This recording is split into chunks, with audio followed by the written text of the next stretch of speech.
Veamos, veamos. Muy bien. Ahí estamos.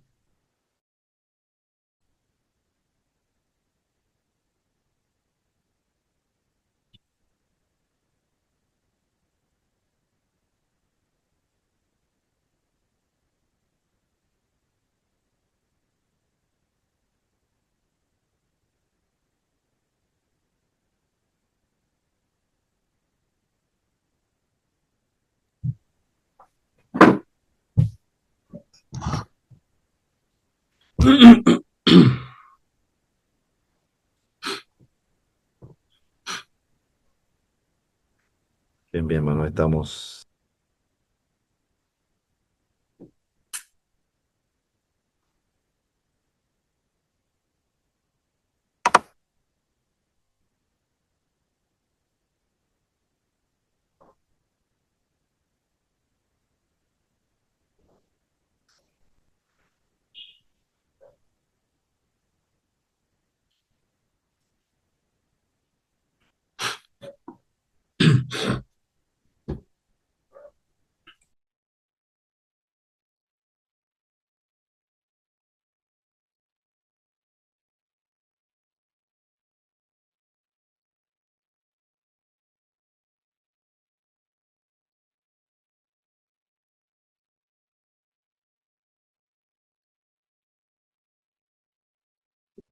¿Y se va?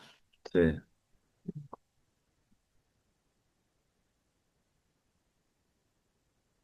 Ese es otro. pero- Allá.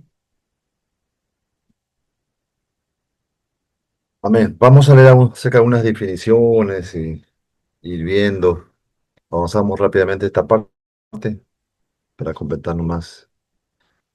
En la parte más abajo del párrafo dice: existe un solo verdadero Dios viviente, creador del universo, el Señor de las naciones y Dios de los espíritus de todos los seres vivientes.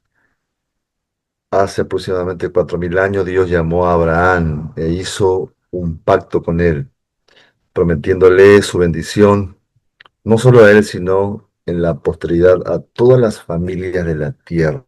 Génesis 12, 1, 4. Dicho texto bíblico es una de las piedras fundamentales de la misiología cristiana, porque los descendientes de Abraham son de Cristo y el pueblo de Cristo. Sí, yo creo que la base fundamental de la misión es la promesa dada a Abraham, ¿sí? Te bendeciré y serás bendición. Y, y en ti serán benditas todas las naciones de la tierra. Y en tu simiente, está hablando de ese de una simiente, dice el apóstol Pablo, no de muchas, refiriéndose a Cristo, porque en realidad decíamos que el pueblo de Israel perdió totalmente esa visión misionera hacia las naciones, hacia el mundo. Pero a pesar de eso vemos que otras naciones gentiles venían y se unían al judaísmo, ¿no? A través de la circuncisión, otros simpatizaban en parte de la... pero no había una visión misionera en absoluto. Entonces es a través del Señor. Y el Señor también en un comienzo parece confuso porque él dice: Yo solamente he sido enviado a las ovejas de Israel". Eh, pero sí, estaba preparado más adelante, después de su resurrección, él envía, vemos la gran comisión, ya no solamente a Israel, sino a todas las naciones. Yo pienso que al comienzo sí debe haber un trabajo, como hablábamos recién, interno, dentro de la congregación. Hay un trabajo de, como mencionaban los que expusieron, de preparación, de estudio. Es importante. Es decir, algunos hablan de que solamente toda la misión es algo, la evangelización es algo práctico, es práctico. Ah, cuando no hay ninguna organización o no hay ninguna preparación. Es decir, ¿qué pasa con las personas evangelizadas o ganadas? ¿Qué hacemos con todas? Alguien dijo, si tuviéramos 100 o 200 bebés, eh, y no tenemos madres, no tenemos nodrizas. ¿Qué hacemos con los 200 bebés? Ah, ¿qué hacemos? Pues nos ponemos en un orfanato, no es la idea, ¿no? La idea es que cada niño tenga su propio padre. Entonces la idea de que la iglesia se organice y que crezca y que tengamos discípulos, personas que se conviertan, dejen de ser niños y se conviertan en padres, justamente es eh, para que ellos cumplan esa función, ¿sí? De ganar a otros, de engendrar hijos espirituales, ¿sí? Primero el llamado es a Jerusalén, a nuestro Jerusalén, Judea, Samaria, ¿sí? Y el círculo se va abriendo. Dice aquí, si ahora bien, si por fe somos de Cristo, somos también hijos espirituales de Abraham. Tenemos una responsabilidad para con toda la humanidad. Uf, tenemos una responsabilidad. Los profetas del Antiguo Testamento advirtieron que Dios iba a hacer de su Cristo el heredero y la luz de todas las naciones. Amén. Así que cuando Cristo vino, dichas promesas no fueron endosadas en él. Es cierto que durante su ministerio terrenal tuvo restringido a las ovejas perdidas de la casa de Israel, Mateo 16:6, Mateo 15:24, pero también profetizó que vendrán muchos del oriente, del occidente, y se sentarán con Abraham, Isaac, Jacob en el reino de los cielos. ¿Por qué primero Jesús se centró y solamente en las ovejas perdidas de Israel?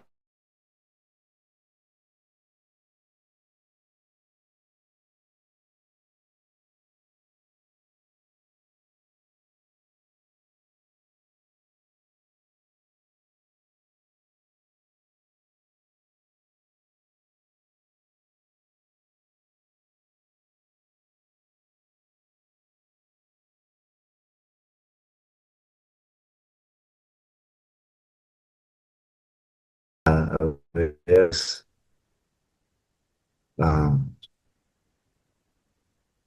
es decir, es lo que decíamos. ¿Qué hacemos con 200 recién nacidos si no hay madres, no hay nodrizas, no hay quien amamante, quien cuide? Es decir, si no hay primero una congregación, una familia, una casa, no se preparan primero. ¿Por qué dice las ovejas perdidas de Israel? Porque si el mismo pueblo estaba perdido, desorientado, sin ninguna visión, como hablaron de la misión, entonces primero fueron alcanzados ellos. Y después, no, es interesante, primero, por eso dice, primero el juicio comienza por casa.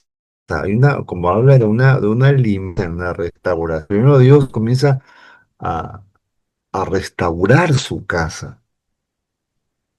Si la casa de Dios, los mismos creyentes necesitan ser restaurados, que ellos mismos enderecen su vereda, que podamos crecer, dejar de ser niños, dice el apóstol Pablo, y crezcamos a la medida, a la estatura del varón perfecto. Entonces eso es estatura espiritual. Entonces luego, eh, por ejemplo, la iglesia gentil, cuando comenzaron y había problemas, con el apóstol Pablo, entonces Jueves Santo, por ejemplo. Entonces, ¿con quién se reunió para resolver ese problema? Primer concilio en Jerusalén. Pues ya había un grupo ya de apóstoles, de ancianos de la iglesia, donde el apóstol Pablo mismo pudo reunirse y consultar con ellos, escuchar su consejo. Pues que un hombre de mucha revelación, muy usado por Dios. Pero no significaba por ello que él no necesitaba a un consejo de los ancianos. Él no se rebeló en contra de las iglesias, aunque no lo entendían completamente a él. Él parecía alguien muy adelantado en cuanto a esto, pero la iglesia lo escuchó. ¿Eh? Ellos se reunieron, discutieron el tema, decidieron qué hacer, mandaron cartas. Entonces es necesario la iglesia naciente que está comenzando con el misionero y con los que están trabajando, o si es una célula, eh, pertenecer a un lugar donde ellos puedan ser ayudado, la parte espiritual, cuando hay problemas, todo tipo de ayuda, también inclusive económica. Al comienzo hay iglesias que todo el tiempo ayudan a su misionero, no lo abandonan. Eso también es una cosa muy linda que a veces en una iglesia, especialmente las iglesias coreanas, ¿no? Uno aprender de ellos. Ellos no abandonan a sus misioneros, ¿sí? Ellos los envían y los sostienen todo el tiempo hasta que se jubilen. Eso es una maravilla, es un ejemplo. Que para esas latinas hay iglesias que no sostienen a su económicamente, sino que lo envían y que el Señor te ayude, ¿no? Sí, es verdad que por fe Dios te ayuda, pero se tarda mucho porque el misionero tiene que tener una familia y él tiene que dedicarse a la labor, a trabajar, lo que venga. Entonces, solamente su tiempo libre lo puede dedicar a la labor, a la obra de Dios, ¿no? Tiene un tiempo completo. Entonces la obra va avanzando muy de a poco, no tiene tiempo, tiene que sostenerse. Algunos lo sostienen solamente por un periodo, ¿no? Breve, un año, 2 años, hasta que... Y después también lo sueltan. Pero yo veo que la iglesia coreana, hay algunas iglesias latinas también, ¿no? Pero generalmente coreana, ellos sostienen a sus misioneros todo el tiempo, como hemos visto acá, ¿no? El pastor Timoteo, ellos pueden ejercer su labor con toda libertad, sin restricción en cuanto al área económica, y eso es muy interesante. Es una ayuda muy importante. Eh, amén, amén, amén. Por eso, primero las ovejas perdidas. Por eso cuando se habla a uno de una de avivamiento, de grandes crecimientos, de grandes masas que se conviertan, pero si a veces la congregación no está preparada, ¿sí? Porque a veces llegan a nuestras iglesias personas nuevas y como llegan se van. A veces porque de repente no se va a otro lugar, pero hay otras veces porque la congregación misma no está preparada para recibir ¿eh? A ese tipo de familias, a ese tipo de personas con ese tipo de problemas. Gente que está buscando ayudas, ¿sí? Y a veces nuestras congregaciones no están preparadas para brindar ese tipo de auxilio que ellos necesitan. Además, después de su resurrección y antes de su ascensión, Jesús declaró: Toda potestad me es dada en el cielo y en la tierra, Mateo 28:18. Pero como consecuencia, esta potestad universal, que el mandato a sus seguidores que hicieran discípulos de todas las naciones, bautizándolos como iniciación a su nueva forma de vida y transmitiéndoles todas sus enseñanzas. Pero fue así que cuando el Espíritu de verdad y poder cayó sobre los primeros cristianos, estos comenzaron a cumplir con el primer mandato. Se hicieron testigos de Cristo hasta lo último de la tierra. Estaba mencionando ahí recién a Sol que su tema de ello va a ser la próxima clase del Espíritu Santo y la misión. Uno dice, ¿cuál es la misión del Espíritu Santo? Por Dios. Es el primer que impulsa, ¿no? Vemos en Hechos, es el Espíritu Santo el que impulsa hacia afuera. Es interesante. Apenas ellos fueron bautizados con el Espíritu Santo, dice ahí Hechos capítulo 2, bueno, todo, ¿no? Que hablaban en otra lengua y vientre y todas las cosas. Pero no es que se quedó ahí, como a veces se agrupó las personas y trajeron un mensaje poderoso. Y primer mensaje hacia afuera, porque era algo misionero, porque en ese lugar se encontraban de todas las naciones, venían judíos prosélitos, pero que vivían en todas las otras naciones lejanas. Otros tenían otros idiomas, por eso ellos se sorprendían de que lo escuchaba hablar a los apóstoles el idioma de ellos, de donde ellos habían nacido, ¿sí? No es- ellos, el Espíritu Santo les dio en las lenguas, son idiomas, realmente eran idiomas. Y esto los impactó. ¿Cómo estos no son hebreos? Y se están hablando otro idioma, según el Espíritu Santo les daba que hablase. Entonces, ese es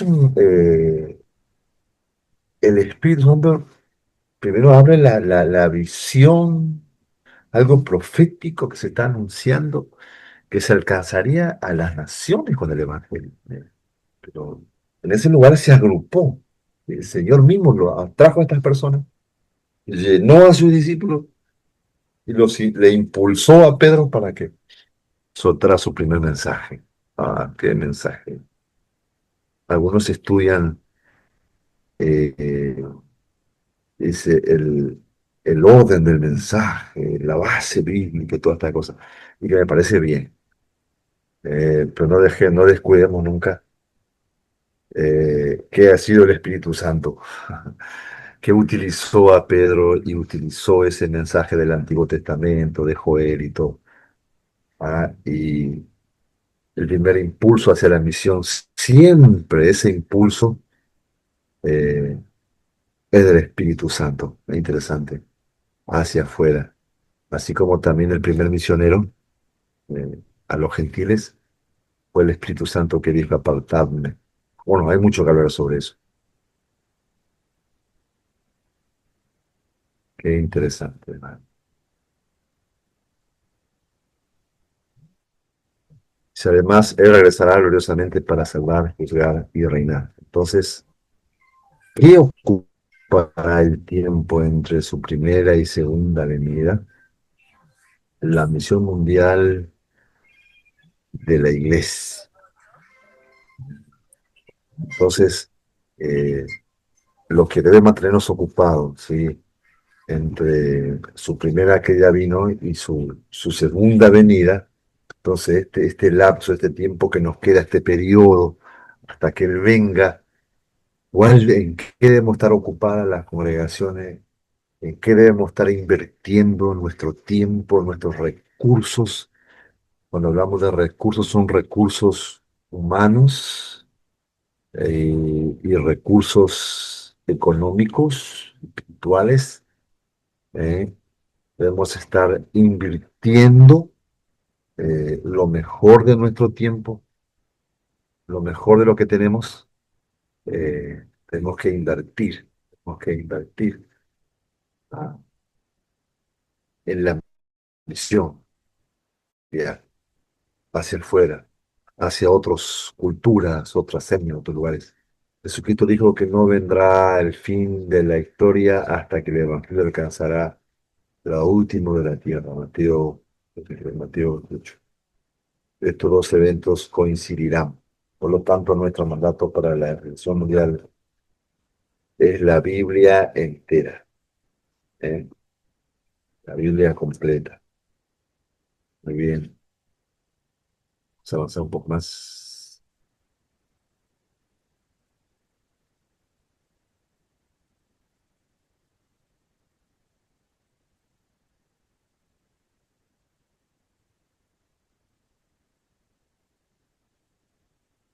Bien.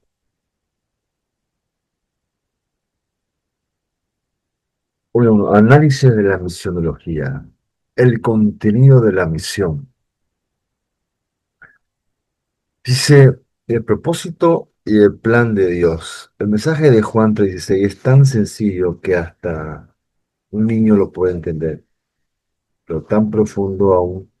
Los teólogos más sabios continuarán explorando sus implicaciones hasta el fin. Muchos de nosotros hemos experimentado individualmente la salvación que Dios nos ofrece por medio de su Hijo Jesucristo. Pero, o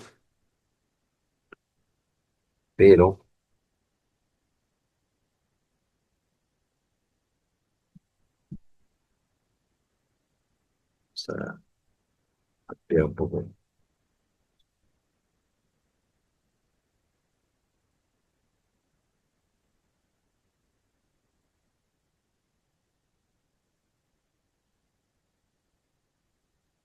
Hemos empezado a comprender el amor del Padre hacia toda la humanidad. La pregunta, ¿qué debemos hacerlo? hemos entendido que el Padre verdaderamente ama a todo el mundo. En el cumplimiento de su propósito, Él creó al hombre, lo puso en un ambiente perfecto y se regocijó con él un compañerismo piadoso. Sin embargo, el hombre eligió frustrar ese compañerismo cuando se rebeló contra Dios. ¿Quién pudo haberlo destruido? Pero conforme a su propósito divino, inició un plan para salvar a todos los descendientes de Adán, que aceptarán su redención, denominado a este plan de Dios. Misión, denominamos a este plan de Dios misión mundial. Entonces, ¿dónde comienza la misión mundial? En el Antiguo Testamento. El hermano tuvieron hoy el tema de Biblia y misión. ¿Eh? Desde el Génesis, desde el Edén, desde el momento, como dice allí, de que el hombre se rebela contra Dios, de quien Dios pudo haberlo destruido, pero conforme a su propósito divino, inició allí, desde el momento que el hombre se revela y se pierde. Entonces él inicia su plan para salvar. Y este plan él lo denominó misión mundial. Interesante, ¿sí? Por eso decía, este plan de Dios ha estado siempre desde el inicio, desde antes de la fundación del mundo. Porque Dios sabía lo que iba a suceder, pero también Dios ya tenía la solución. Ah,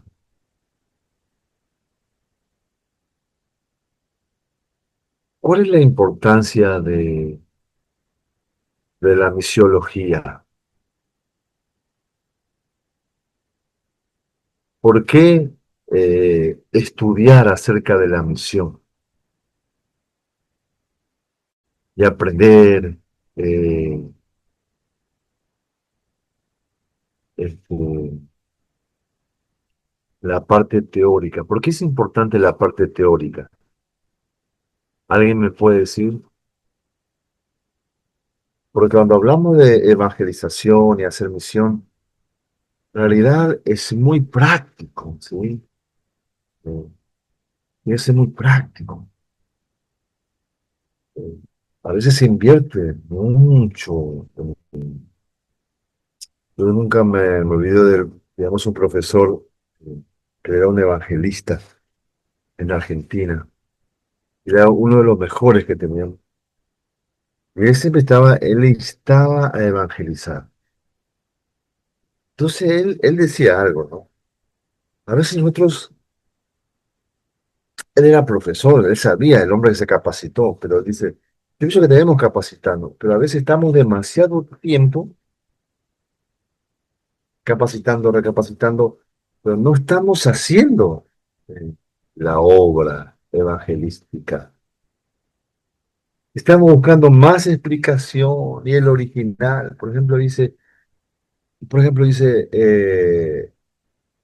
Dios dice, vayan y hagan discípulos a todas las naciones, bautizándoles. Y entonces a veces uno se toma ese texto y dice, y lo estudia, y lo analiza, el griego, el hebreo, uno dice, pero ¿qué nos está diciendo el Señor acá? ¿Qué significa este pasaje para mí? ¿Cuál es el trasfondo del pasaje?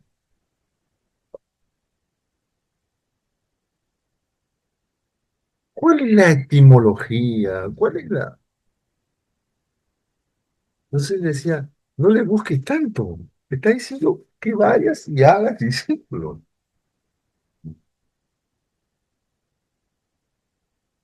Ajá.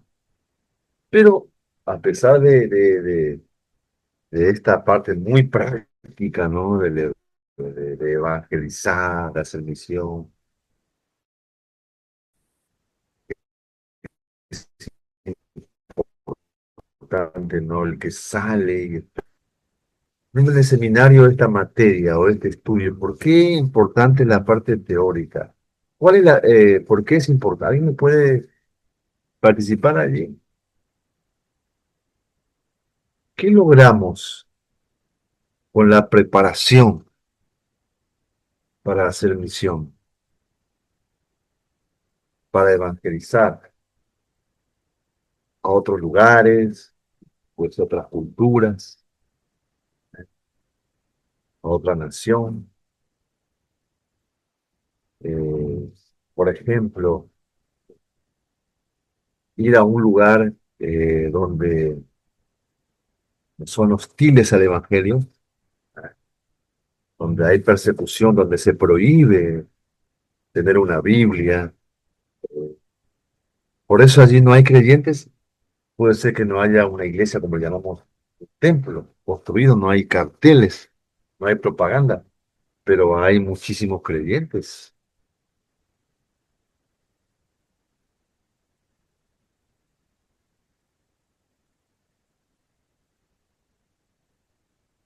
Eh, Hace un tiempo atrás nos visitó acá en Piura,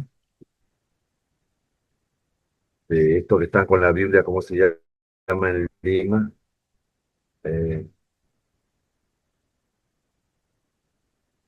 Se me fue el nombre, ¿no? Esta agrupación que está con el tema de la Biblia, distribuirlas. Yo pensé que solamente ellos distribuían las Biblias, ¿no? Y traían, siempre ellos traen Sociedad Bíblica, pastor. novedades. Amén, Sociedad Bíblica, muy bien, Sociedad Bíblica. Entonces me llamó la atención que no solamente dice, se difunde, sino que ellos dice, están en la tarea de traducir la Biblia a otros idiomas, a muchos idiomas, inclusive de comunidades.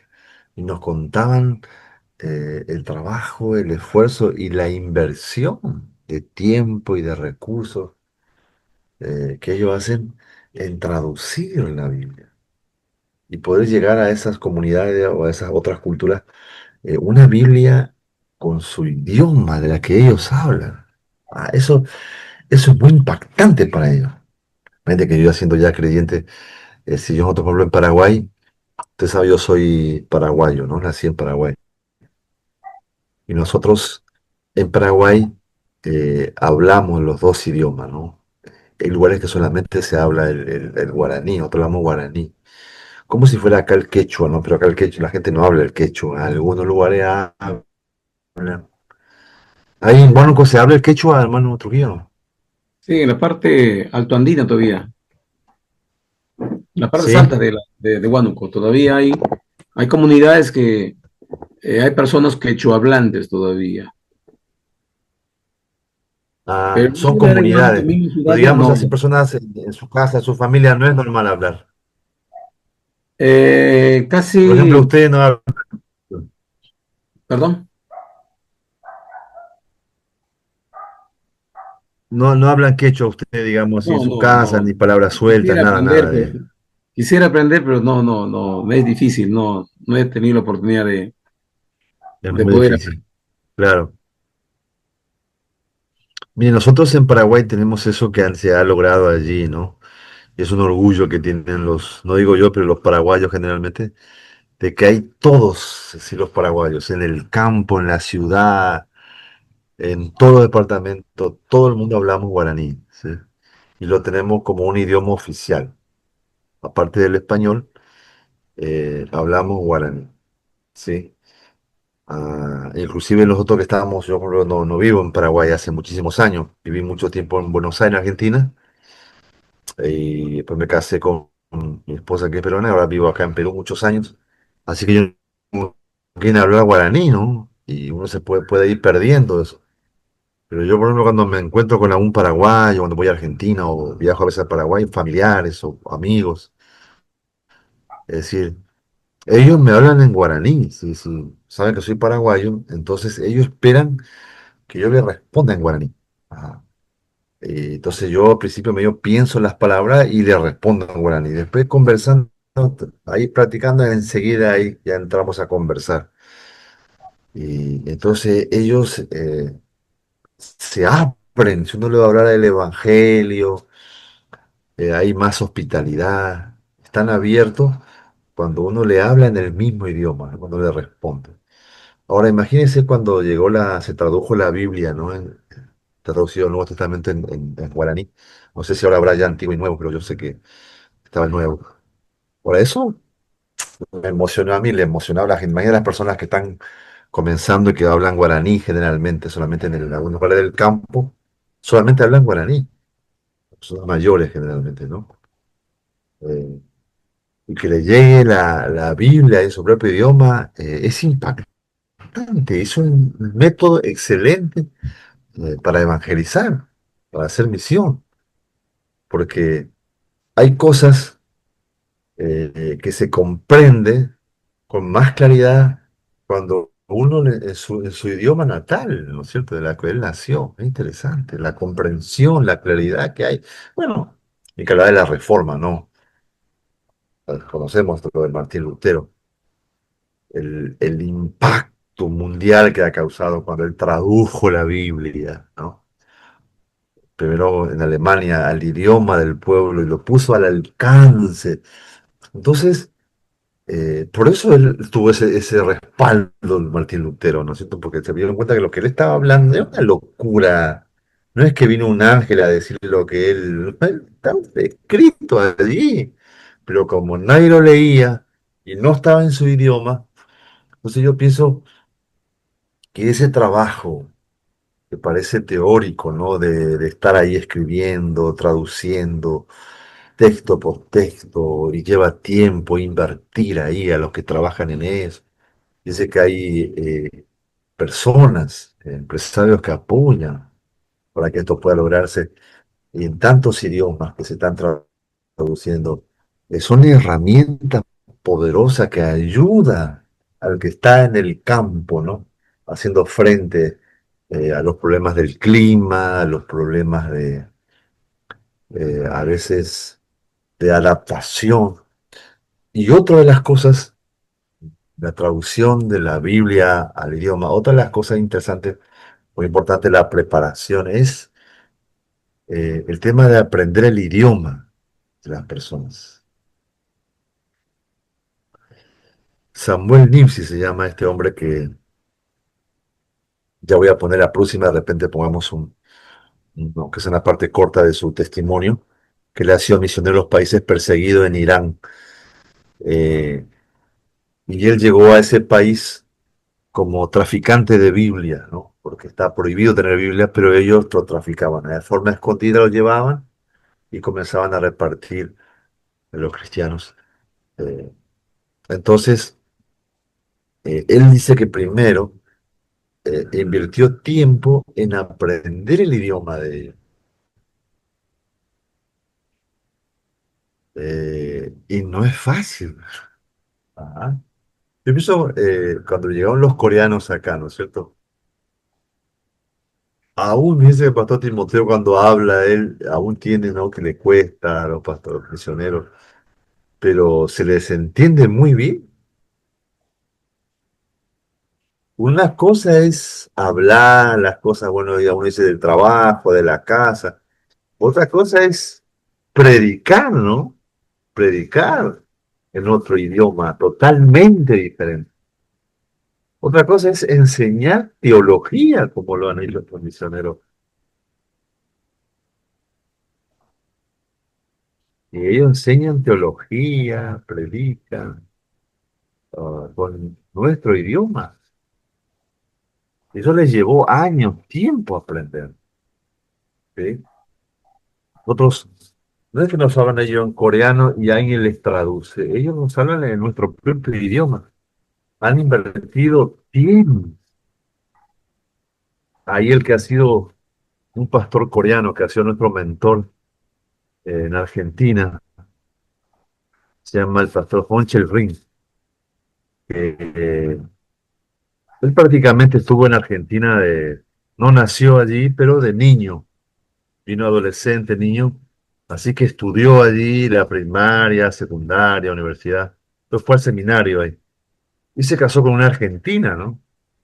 Así que él, el castellano, él habla, pero casi como un argentino, como un mezcla. Entonces él siempre es el que traduce, lo buscan como traductores, tradujo muchos libros coreanos. Y también cuando hay eventos grandes de que visitas, él siempre está traduciendo. Y él me compartía, una cosa, decía él, es conversar el español. Dice, para nosotros es muy difícil.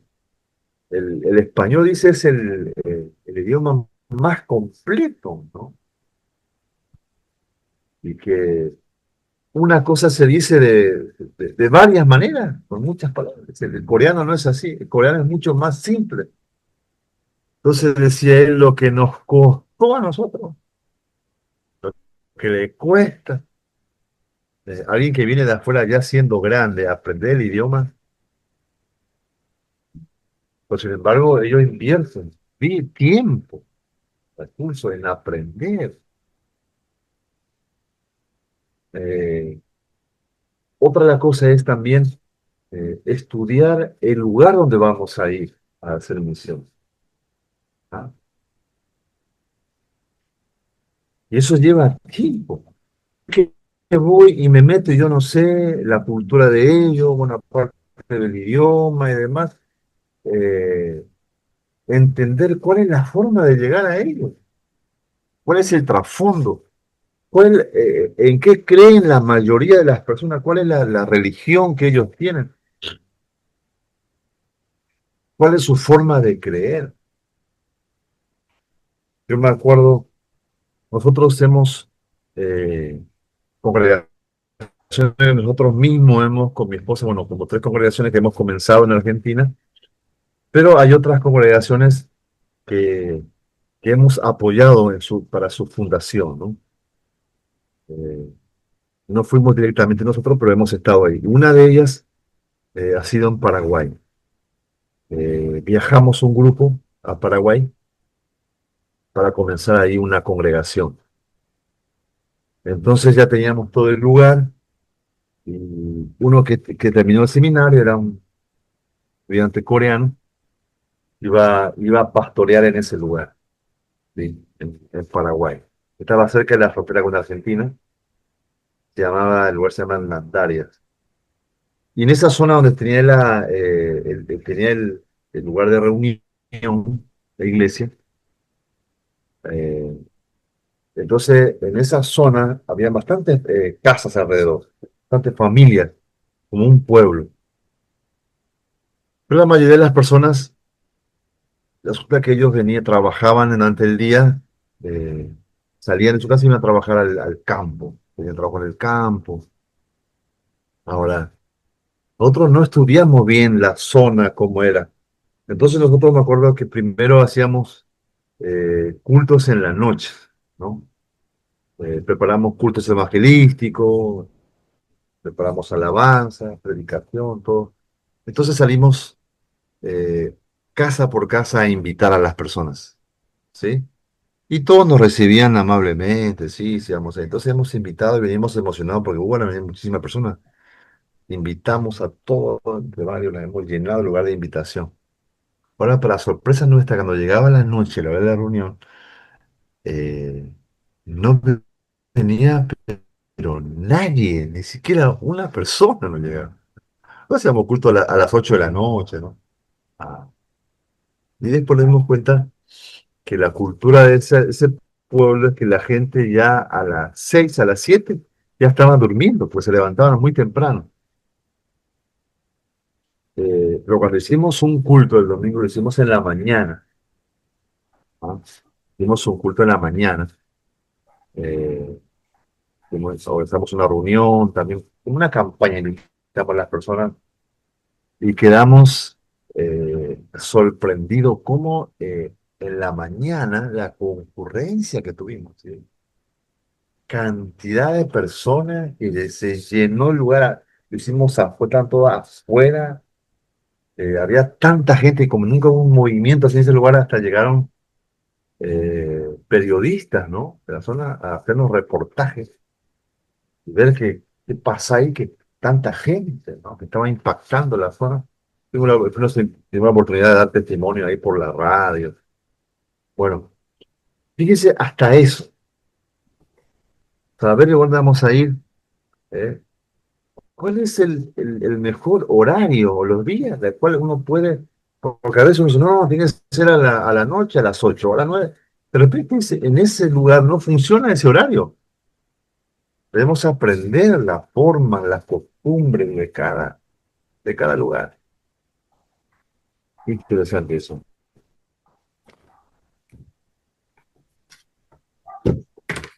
Bueno, base de la Biblia, misión.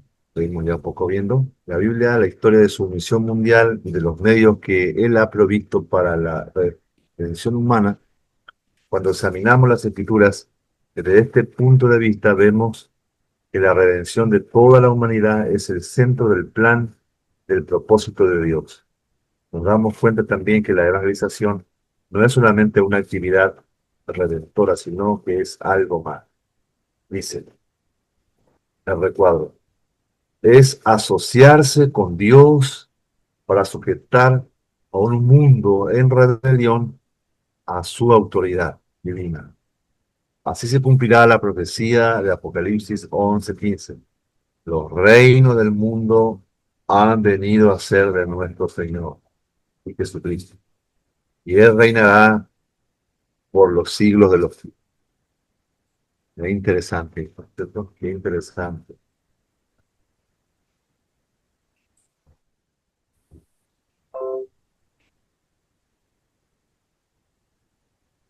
John Arrestot dice,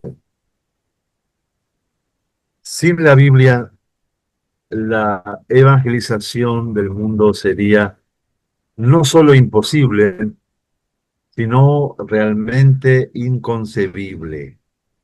Interesante, John Stott. La Biblia es la que pone sobre nosotros la responsabilidad de evangelizar al mundo.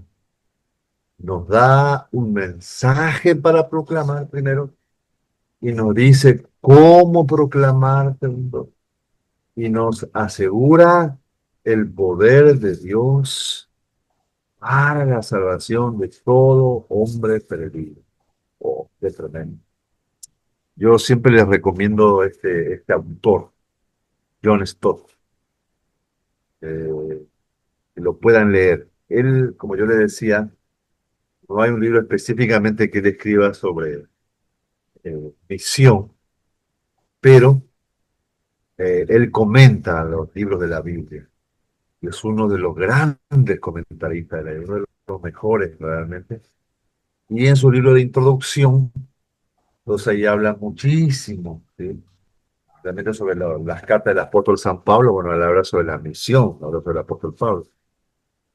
Yo tengo la bendición de tener un libro de él, pues, el hermoso libro de Romanos.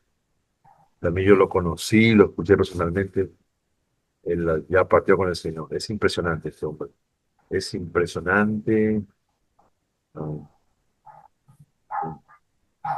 Cuando los cristianos dejan de tener confianza en la Biblia, también pierden su celo por la evangelización.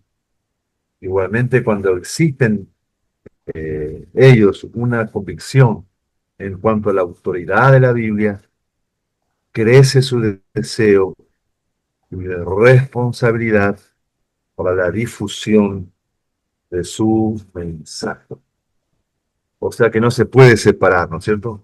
Como ya mencionaron los hermanos, la Biblia es nuestra base, nuestro fundamento, es la que el Espíritu de Dios nos impulsa por la palabra, ¿no? Por su palabra, que nos hace tomar conciencia de lo que, del llamado de Dios a ir a la nación, a ir a hacer misión, ¿sí? Por eso toda la palabra de Dios es inspirada. Es la primera que nos impulsa a hacer misión. ¿Estamos de acuerdo? Estamos de acuerdo.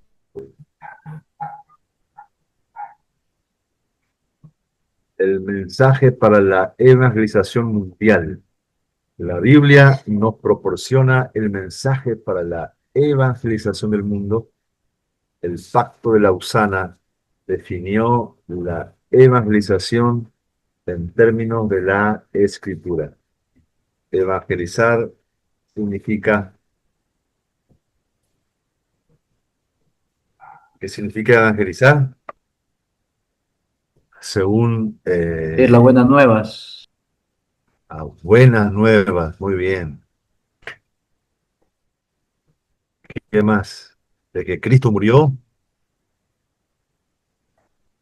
por nuestros pecados y se levantó de entre los muertos, conforme a las escrituras, y que como Señor ahora nos ofrece el perdón de nuestros pecados eh, y el don liberador del Espíritu Santo a todos aquellos que se arrepienten, creen.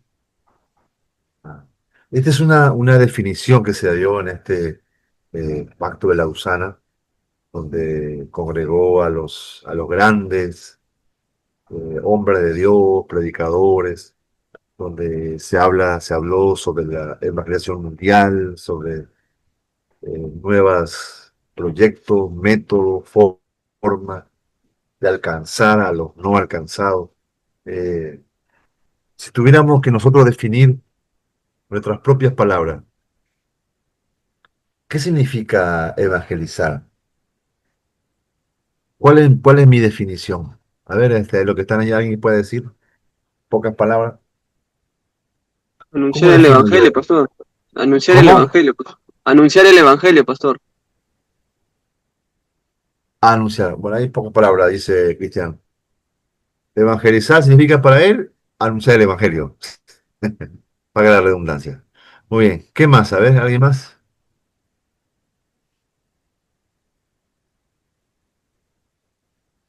¿Qué significa evangelizar? Anunciar el evangelio, dice Cristian. ¿Qué más? A ver.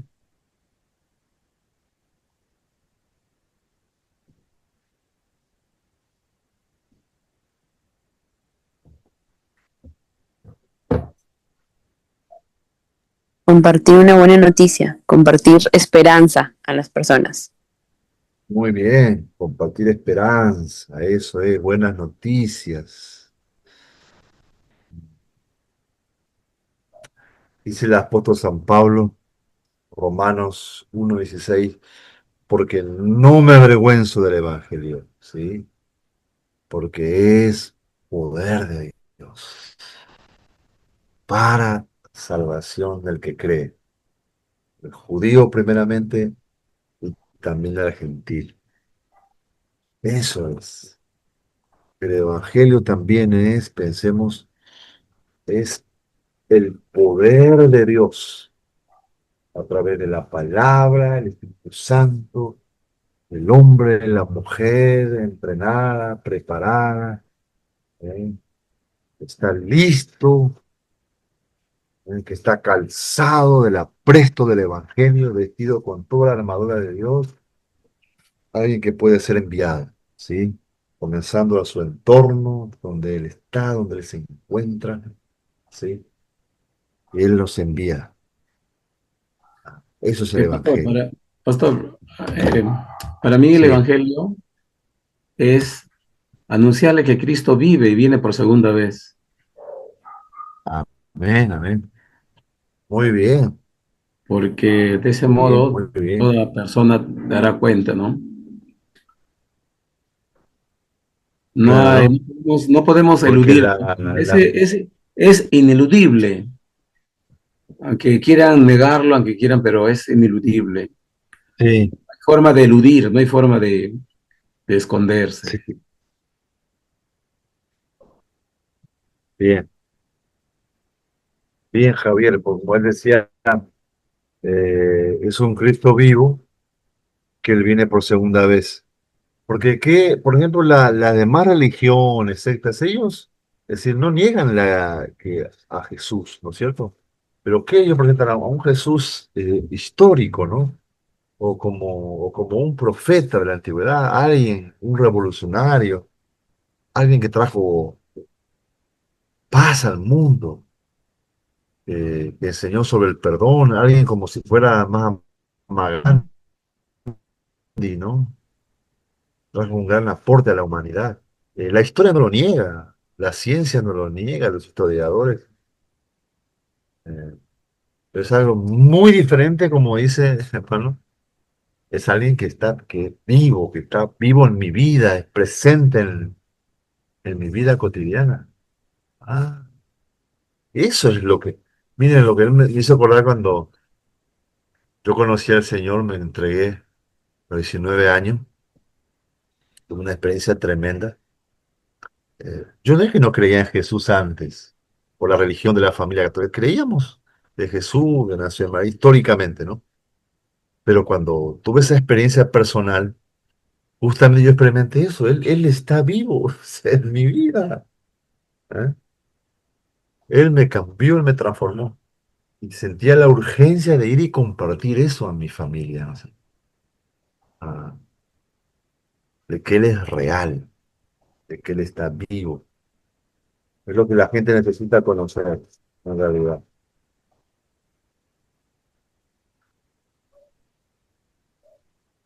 Sí, ya, ya. Bien, hermano, estamos concluyendo entonces.